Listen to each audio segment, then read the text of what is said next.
बोलो चिंतामणि पार्श्वनाथ भगवान की जय। संत शिरोमणि आचार्य गुरु श्री विद्यासागर जी महामुनिराज की जय।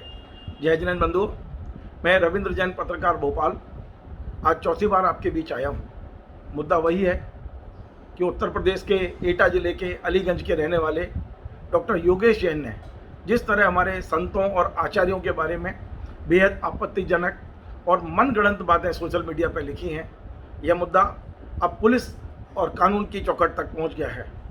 मैं बताना चाहूँगा कि ना तो मैं पुलिस के पास जाना चाहता था, ना हम कोर्ट के सारे इस मुद्दे को निपटाना चाहते थे, लेकिन हमें लगातार वीडियो जारी करके स्वयं योगेश चंद ने कहा कि हिम्मत है तो आप एफआईआर कराइए। तो उनके ही कहने पर हमने एफआईआर कराई, उन्हीं की चुनौती देने पर हमने एफआईआर कराई। और ये भी मैं आज समाज को बताना चाहता हूँ कि कोर्ट हम नहीं गए हैं, हम लगातार योगेश जी को समझाते रहे कि आप आइए और समाज के बीच बैठकर बात करिए, लेकिन कोर्ट जाने का काम योगेश जी ने किया। वो पहले भोपाल कोर्ट आए और अब वो जबलपुर हाई कोर्ट में हैं, जहां अब 23 सितंबर को सुनवाई होनी है। जो निर्णय होगा वो हम स्वीकार करेंगे।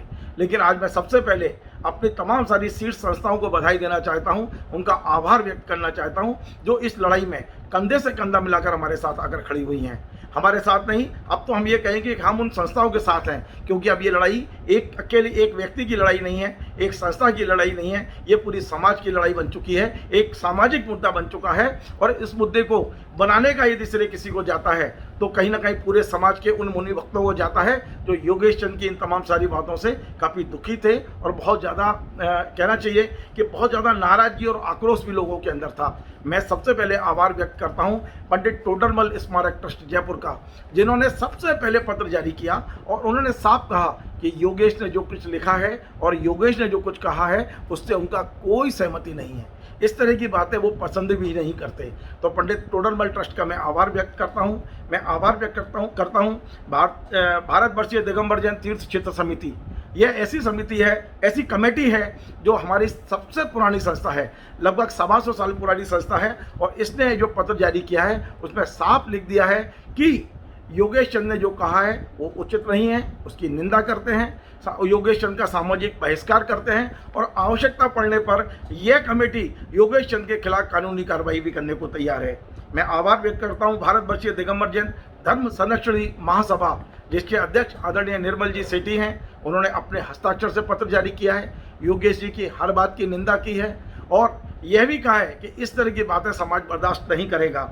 मैं आभार व्यक्त करता हूं श्री दिगंबर जैन महासमिति, जिसके अध्यक्ष आदरणीय मणिंद्र जैन साहब हैं। उन्होंने साफ कहा है कि हम योगेश जैसे लोगों का सामाजिक बहिष्कार करने में विश्वास करते हैं, इस तरह की चीज़ें समाज में बर्दाश्त नहीं होंगी।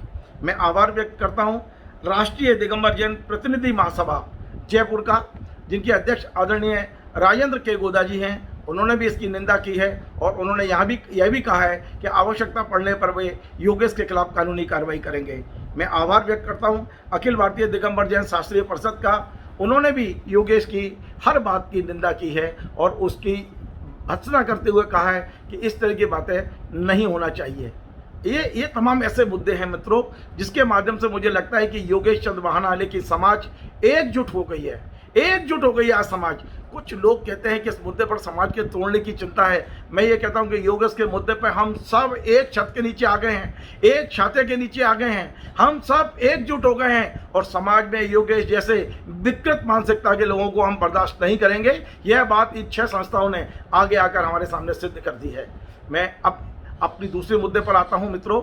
अभी मैं देख रहा हूं कि योगेश चंद के समर्थन में कुछ लोग बेनामी तरीके से अपना नाम नहीं बताते, अपना पता नहीं बताते और अपना मोबाइल नंबर नहीं बताते और इस तरह के ऑडियो जारी कर रहे हैं समाज में, जिससे समाज में कहीं ना कहीं विध्वंस की स्थिति बने, कहीं ना कहीं विरोधाभास की स्थिति बने। और ये ऑडियो जारी करके वो ये बताने की कोशिश कर रहे हैं कि योगेश ने जो कहा है वह उसे संविधान के अनुसार मौलिक अधिकार मिला हुआ है, अभिव्यक्ति का मौलिक अधिकार। मित्रों, मैं आज इस वीडियो के माध्यम से ये बताना चाहता हूँ कि आखिर संविधान ने हमें मौलिक अधिकार किस बात का दिया है? अभिव्यक्ति का अधिकार दिया है। मैं पिछले 35 साल से पत्रकारिता कर रहा हूँ, मैंने भी संविधान पढ़ा है। आपको मौलिक अधिकार मिला है अभिव्यक्ति के अधिकार का, लेकिन आपको ये अधिकार नहीं मिला है कि आप किसी के माता पिता को या किसी के गुरु को या किसी व्यक्ति को बलात्कारी लिख दें, दुराचारी लिख दें, बगैर किसी प्रमाण के आप किसी का नाम बदल दें, अब मैं पूछना चाहता हूं इस वीडियो के माध्यम से पूरी समाज से कि यदि मैं बगैर किसी प्रमाण को योगेश जैन को यदि मैं भोगेश जैन लिखूं तो क्या मैं उचित कहलाऊंगा? क्या मेरा सम्मान होगा समाज के अंदर? नहीं, मुझे ऐसा कहने का अधिकार नहीं है।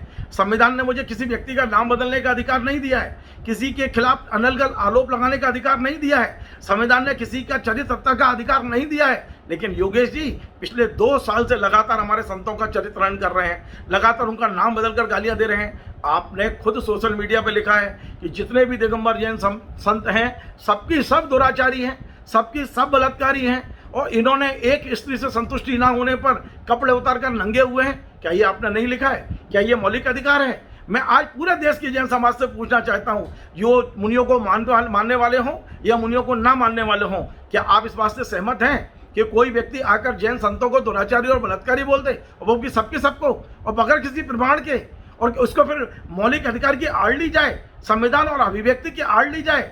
ये संविधान नहीं, ये संविधान में मौलिक अधिकार नहीं है, ये सीधा सीधा कानून का उल्लंघन है, ये सीधा सीधा आपराधिक कृत्य है। और मैंने ये तमाम सारे सबूत जब पुलिस में दिए हैं, पुलिस की जांच में ये सारे सबूत आए हैं, उसके बाद ही तय हुआ है कि आपने आपराधिक कृत्य किया है।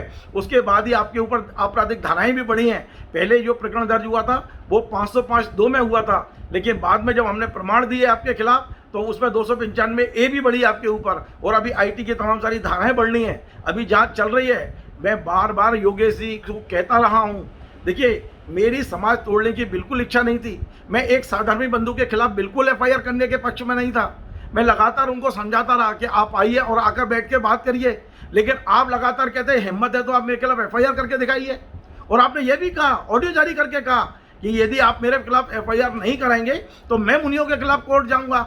अरे आप कहाँ कोर्ट गए? आप तो भाग गए। आज लगभग 1 महीना हो गया आप भागते हुए घूम रहे हैं। मैं चौथा वीडियो जारी करके पुनः आपसे कह रहा हूं कि योगेश जी आप आइए और आकर बैठिए। चलिए किस जगह चलकर बात करनी है आपको? आपके मन में जितना भी मुनियों के प्रति जहर भरा है सारा उगल लीजिए आके, लेकिन एक बार चर्चा तो करिए बैठ के। मैं बात करने को तैयार हूं। यदि रविंद्र जैन से आपको बात करने में कोई दिक्कत है तो समाज की ये 6 संस्थाएं जो अब आपके खिलाफ सामने खड़ी हैं उनके पदाधिकारियों से बात कर लीजिए, आप उनको जवाब दे दीजिए आप कि आपने ऐसा क्यों किया। लेकिन आप तो छुपते घूम रहे हैं। एक बात और मैं योगेश के तमाम समर्थकों को कहना चाहता हूं, योगेश के कई समर्थकों के खिलाफ FIR हो चुकी है। जिन जिन ने आपत्तिजनक बातें लिखी हैं वो सब जेल जाने की तैयारी में हैं। अपना बोरिया बिस्तर बांध लीजिए या फिर माफ़ी मांगने के लिए तैयार रहिए। और मैं आपको बता दूं, जो ये ऑडियो और वीडियो जारी कर रहे हैं फर्जी तरीके से, उसके बारे में भी हमने वकील से बात की है। आप नाम बताइए अपना, आप अपना पता बताइए कि आप किस तरह से ये ऑडियो वीडियो जारी कर रहे हैं। आप समाज को दिग्भ्रमित करने की कोशिश कर रहे हैं। संविधान की आड़ ली जा रही है। लगातार कह रहे हैं कि अभिव्यक्ति की आज़ादी है। अभिव्यक्ति की आज़ादी में आप किसी भी संत को उसके चरित्र पर उंगली नहीं उठा सकते हैं। आपने किस अधिकार से कहा कि आचार्य विद्यानंद जी रात में भोजन करते थे, आचार्य विद्यानंद जी कैंची से बाल काटा करते थे? हमारे पुराने आचार्यों को भी नहीं छोड़ा आपने, नहीं हमारे जो साधु हैं उनको भी। आप कैसे नाम बदल सकते हैं किसी साधु का? आपने आचार्य विशुद्ध सागर जैसे इतने मतलब उत्कृष्ट आचार्य के बारे में कहते हैं कि वो अशुद्ध सागर हैं, वो अशुद्ध सागर हैं, उनका दिमाग का दिवालिया निकल गया है। इस तरह की बातें यदि आप करते हैं तो क्या ये मौलिक अधिकार है आपका? क्या संविधान ने आपको ये अधिकार दिया है कि आप संतों के बारे में इस तरह का उपयोग करें शब्दों का? वे पूरे देश की जन समाज आज ये तय करे कि आखिर क्या संविधान ने इस तरह के अधिकार ये 2 कड़ी के लोगों को दे रखे हैं जो हमारे संतों को गाली देंगे? और यदि आपके पास कोई तर्क है, आपके पास कोई प्रमाण है, आइए हम बात करते हैं। पारस टीवी पे आ जाइए, जिनवाड़ी चैनल पर आ जाइए, आइए खुली बहस करिए। आप समाज के बीच में बैठकर भाग क्यों रहे हैं, छुप क्यों रहे हैं आप? आइए बात करिए, आके बैठ के बात करिए आप। लेकिन आपने देखिए, आपने कहा कि FIR करिए तो हमने FIR कर दी। न्यायालय भी आप गए हैं, मैं नहीं गया। मैं लगातार समझाता रहा कि बैठ के बात करिए। अब आप कोर्ट में गए तो कोर्ट तक चुप रहिए, शांत रहिए। मैं तो लगातार पिछले 10-12 दिन से एक शब्द नहीं बोल रहा था, लगातार अपनी बात जरूर कह रहा हूं समाज के बीच में। लेकिन इस तरह के जो फर्जी ऑडियो वीडियो आ रहे हैं लगातार जो आप जारी करवा रहे हैं, ये उचित नहीं है। और यदि आप इसको उचित समझते हैं तो ठीक है, समाज तय करेगी। समाज के ऊपर हमने सारी चीज़ें छोड़ दी हैं। आज मैंने अपना पक्ष समाज के बीच रख दिया है। समाज को तय करना है कि योगेश आपको क्या करना है, आपको समाज में रखना है, आपको सजा देनी है, आपको माफ़ करना है, ये सारा निर्णय, क्योंकि समाज से बड़ी कोई अदालत नहीं है योगेश जी। हम मानते हैं, मैंने ये लिखा भी है कि समाज सबसे बड़ी अदालत है। आप आ जाइए समाज की अदालत में, लेकिन आपको तो भरोसा है ना जबलपुर हाई कोर्ट पर। चलिए जबलपुर हाई कोर्ट पर भी आ जाइए, हम वहाँ भी पहुँच गए हैं आपके खिलाफ, वहाँ भी हमने आपत्ति लगाई है आपके तमाम सारी जमानतों और दूसरी चीज़ों पर, वहाँ आपके लड़ लीजिए। जिस जगह आपको जो बात करनी है हम उसके लिए तैयार हैं। लेकिन फिर से निवेदन करूंगा, चाहे वो प्रगति दिल्ली हो या वो रुड़की के रहने वाले कोई रमेश भाई, इस तरह की फर्जी ऑडियो बनाना बंद करिए आप, और आप आइए, बात करिए समाज के बीच में।